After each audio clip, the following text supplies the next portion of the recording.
안녕하세요. 오늘은 지방직 9급 면접에 대해 말씀드릴게요. 이번에 지방직 9급 필기시험이 있었고 이제 다음 면접 시험을 준비하실 거예요. 사실 지방직 면접은 필기시험 점수가 중요하다고 생각하시는 분들이 많으실 텐데 면접에서 당락이 좌우되는 경우도 좀 있습니다. 면접에 불참하는 사람이 있을 수도 있고 필기 커트라인 점수에 있던 사람이 면접을 뛰어나게 잘 봐서 뽑히는 경우도 있습니다. 그러니 필기 점수가 커트라인이더라도 꼭 준비 잘해서 면접을 잘 보시길 바랍니다. 저 역시 필기 점수가 높지 않았고 커트라인보다 조금 높은 정도였는데 이때는 이 점수로 붙을 수 있나 하는 생각에 자신이 좀 없었어요. 그래도 최대한 긍정적으로 생각하려고 노력했고 나름 면접을 준비했습니다. 면접 준비를 하며 인강을 듣지는 않았었고 제 나름 중요하다고 생각하는 정보들을 조사했습니다. 면접 당시 대기 장소에는 약 50명 정도, 이게 정확하진 않은데 대략 그 정도 인원들이랑 한 방에서 기다렸습니다. 이때 면접을 대비해서 책을 보는 사람들도 있었고 지방직 면접이다 보니까 해당 지자체에 대한 정보를 외우는 사람도 있었습니다. 저 역시 나름 준비해간 공책을 보기는 했었지만 사실상 좀 명상하는 상태에 가까운 그런 상태였습니다. 면접은 무난했었고 약 한 달 정도 후에 합격 통보를 받았습니다. 저는 학교가 한 학기 남아있어서 바로 임용되지는 않았고 6개월 정도 후에 임용되었습니다. 면접 주제는 이제 지방직 면접은 좀 주제를 어렵게 내거나 심하게 압박을 한다는 느낌은 아니었습니다. 3명의 면접관과 1명의 면접자가 들어가는 방식이고 약 10분에서 15분 정도 면접을 진행했습니다. 면접을 볼 때보다 면접을 보기 전 대기 시간이 더 긴장되고 길게 느껴졌어요. 우선 면접 질문의 주제는 크게 3가지 정도로 나눌 수 있지 않을까 싶습니다. 첫 번째는 개인에 대한 질문이 있었고, 두 번째는 이제 지자체에 대한 질문, 세 번째는 시사적인 질문이 있었는데 개인에 대한 질문 중 또 몇 가지를 말씀드려 보겠습니다. 첫째, 개인에 대한 질문. 공직 지원 동기에 대한 질문이 많이 나왔었는데 개인적으로 제일 중요하면서도 어려웠던 질문이었습니다. 대부분 면접자들의 지원 동기는 취업인데 이것을 얼마나 잘 포장하냐니까 좀 어려웠습니다. 최근 많은 공시생들의 공직 지원 사유는 안정적이라는 점이 클 것인데 실제 면접에서 이렇게만 말하면 좀 아쉽겠죠? 다른 몇 가지 이유와 함께 안정적인 일자리를 덧붙이는 것이 좋지 않을까 싶습니다. 저는 군대 행정병 이야기를 언급했는데 면접에서 군대 얘기하는 게 제일 안 좋다고 하지만 행정병 출신으로 경험한 공직사회에 대한 내용과 국가를 위해, 공익을 위해 일했던 경험이 같이 있었다고 말하며 동기를 설명했습니다. 많은 분들이 지원 동기는 잘 대답하실 거예요. 가장 첫 질문으로 많이 나오는 질문이니까 기본적으로 정리를 잘 해가시길 바랍니다. 공무원은 우리 주변에 어디에서나 쉽게 볼 수 있기 때문에 개인적인 경험과 공직에 지원한 동기를 연결시키면 자연스럽게 설명할 수 있을 것 같습니다. 또 두 번째로 많이 나왔던 게 왜 우리 지자체에 지원했는가가 아닐까 싶은데 지방직 공무원이기 때문에 지원 동기 외에 가장 나올 가능성이 높다고 보입니다. 만약 해당 지자체가 고향이신 분들은 애양심과 거주하면서 느꼈던 장점 혹은 단점을 언급하면서 답변하면 좋을 것 같습니다. 예를 들어 이제 충남 천안시라고 생각을 해보면, 예를 들어서 천안시는 제가 25년간 살아온 고향이며 충남의 핵심 도시입니다. 교통면에서도 SRT, 고속도로, 1호선 등 접근성이 좋으며 약 67만 명의 인구를 기반으로 성장 가능성도 충분합니다. 저는 천안 토박이로서 장점을 온전히 이해하고 활용하며 시의 발전에 기여하고 싶습니다. 라는 식의 답변이 가능할 거예요. 만약 본인이 해당 지자체 출신이 아니라면 위의 내용을 조금 바꿔서 이러한 이유 때문에 이곳에 정착해 살고 싶습니다.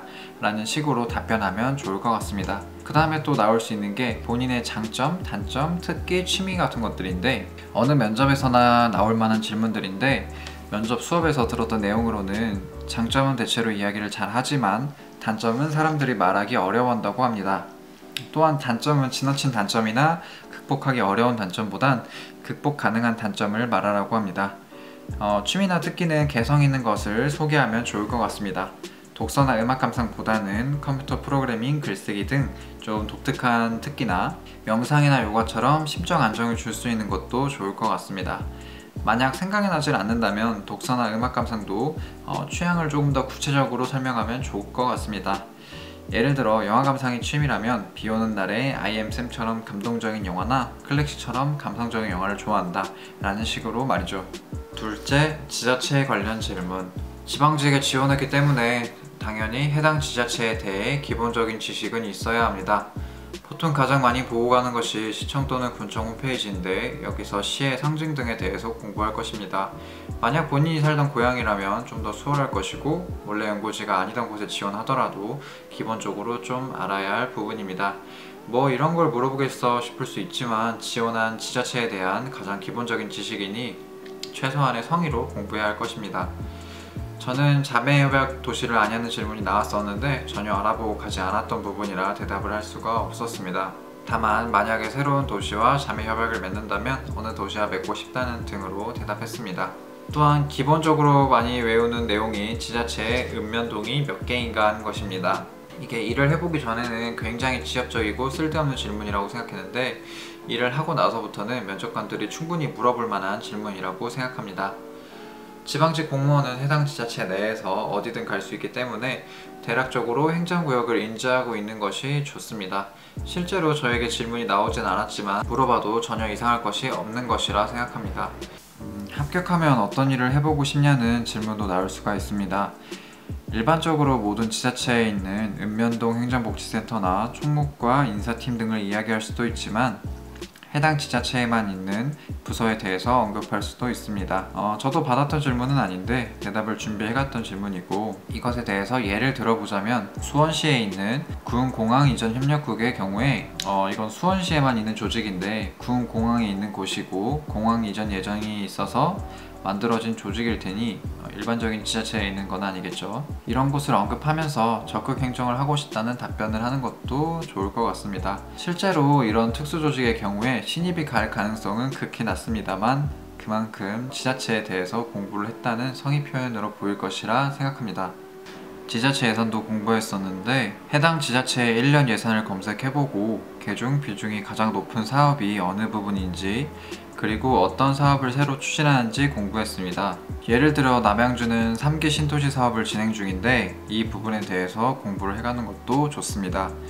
시 입장에서는 해당 사업이 시 정책에서 가장 중요한 사업일 수 있기 때문에 물어볼 가능성이 높습니다.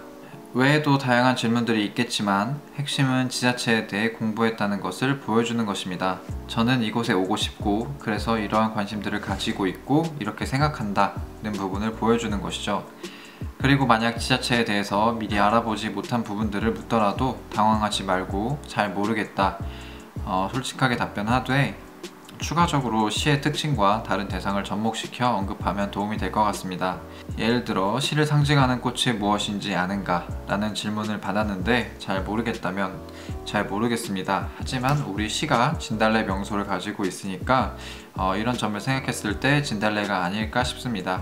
라는 식으로 답변하면 좋을 것 같습니다. 그냥 잘 모르겠습니다 라는 답변보단 나은 답변이 될 것 같아요. 또 마지막으로는 이제 시사 질문이 있을 수 있습니다. 저 면접 볼 때는 단골 시사 질문이 4차 산업혁명이었는데 운 좋게도 저는 이 파트에 좀 자신이 있었고 AI, IoT 그리고 이거에 대한 일자리 문제 등 다양한 부분에 대해서 이미 다뤄본 경험이 있었어서 좀 자신감 있게 들어갔습니다. 지금 생각해보면 제가 좀 이거에 대해서 잘했다 싶었던 부분은 이 시사 질문을 제가 좀 유도했던 것인데 또 이제 정확하게 뭐라고 답변했는지는 기억이 잘 나질 않는데 시에서 근무하며 4차 산업혁명을 잘 적용해 스마트 시티를 만들고 싶습니다 라는 식으로 답변했더니 자연스럽게 4차 산업혁명에 대해서 얼마나 아는지 또 어떤 내용을 어떻게 아는지로 연결되는 질문들이 많이 들어왔습니다. 어차피 면접 시간은 정해져 있고 시사 질문도 최대 한두 개밖에 할 수 없으니까 이렇게 본인이 자신 있는 부분으로 유도하는 것도 좋을 것 같습니다. 시사 질문은 면접 시기에 따라 달라질 테고 최근은 당연 코로나일 것입니다. 코로나19 바이러스와 관련하여 어떤 질문이 나올 만한지 어떤 답변을 하는 것이 좋은지 고민하는 것이 좋습니다. 전적으로 제 생각이지만 코로나19 바이러스로 인해 어려운 소상공인 혹은 개인 사업자 지원 정책에 관해서 나올 가능성이 높아 보입니다. 예를 들면 소상공인들에게 지원을 해주는 것이 형평성에 맞는 일인가? 왜 그렇게 생각하는가? 등의 질문이 나올 수 있습니다. 또한 코로나19 바이러스로 인해 어려워진 지자체 경제 상황에 맞는 경제 부흥 정책에는 무엇이 있을까? 라든지 경기가 어려워지면서 일자리가 줄어들고 있는데 어떤 대책이 있을까? 라든지 하는 질문이 나올 수 있습니다. 위 질문들에 대한 답변은 면접자 본인의 몫이겠지만 제 개인적인 생각을 말씀드리자면 현재 각 지자체와 고용노동부에서 지원하고 있는 소상공인, 무급휴직자 및 특수형태 근로자에 대한 지원 사업은 실질적 형평성을 달성하기 위한 노력입니다. 소득이 급격하게 줄어든 시민들을 대상으로 하기 위해 개인 사업자뿐만 아니라 임금을 받지 못하고 있는 무급휴직자와 특수형태 근로자, 여기서 특수형태 근로자란 프리랜서 등을 포함하며 이들 중에서도 소득 감소를 증빙할 수 있는 이들만 대상으로 하고 있습니다. 이는 공생을 하기 위한 노력이며 이들이 무너지면 지자체 전체가 흔들릴 수 있기 때문에 필요한 정책입니다.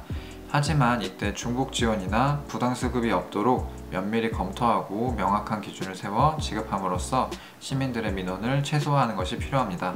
또한 시 경제 상황에 맞는 부흥책은 시의 특성을 고려해야 할 것입니다. 해당 지자체의 수입이 어디서 가장 많이 나오는지 파악하고 어떤 사업 가능성이 있는지 생각해 봐야 합니다.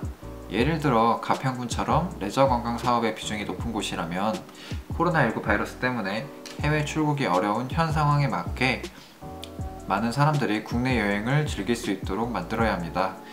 물론 코로나19에 대비한 대비책이 분명해야 하기 때문에 인력을 동원하여 숙박업소들의 위상 상태를 점검하고 사람들이 많이 밀집하는 행사는 자제하며 독립된 공간에서 가족끼리 혹은 연인, 친구끼리 시간을 보낼 수 있는 소규모 관광 사업을 만드는 것이 좋습니다.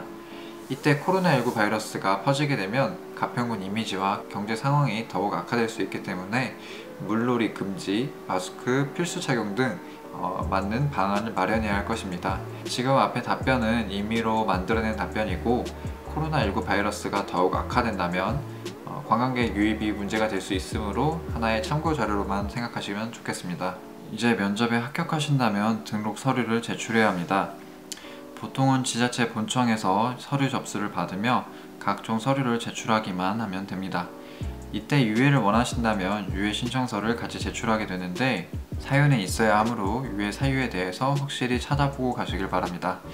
일반적으로는 학업에 의한 유예가 가장 많으며 학업 사유로 유예 가능한 기간에도 제한이 있으니까 잘 알아보시길 바랍니다. 저 때는 이 학업 사유로 최대 2년까지 유예가 가능했었는데 저는 한 학기만 남았던 상황이라 6개월만 유예했습니다. 필기시험에서 원하는 점수를 얻고 면접을 준비하시는 분들은 차분히 잘 준비하시면서 건강에 신경 쓰시는 것이 좋습니다. 요즘같이 코로나19 바이러스로 민감한 시기에는 건강한 상태로 면접 보는 것 자체가 중요할 수도 있습니다. 면접 시간이 길지 않고 사기업 면접처럼 압박 면접이나 합숙 면접 등을 보는 것은 아니기 때문에 부담이 조금 덜하지만 그래도 위에 언급한 내용들 정도는 기억하고 가시는 것이 좋습니다. 시사 질문은 코로나19 관련 내용이 나올 가능성이 높지만 한일관계나 중미관계, 4차 산업혁명 등 이런 내용이 나올 가능성도 있기 때문에 이것들에 대해서 기본적인 상황과 내용은 인지하고 가시는 것이 좋습니다. 그리고 지자체에 대해 공부할 때는 뉴스 기사나 지자체 홈페이지를 참고하시는 것이 가장 무난합니다. 뉴스에 해당 지자체에 관해 나오는 내용은 지자체 입장에서는 가장 고민되는 주제이고 신경이 쓰이는 주제입니다. 그러므로 해당 주제에 대해서 본인만의 시각으로 분석해보고 가는 것이 좋습니다. 여기서 나온 질문들에 대한 답변은 전적으로 제 의견이니 인사 담당자들 입장에선 조금 다르게 보일 수도 있을 것 같네요. 긴 이야기 들어주셔서 감사합니다.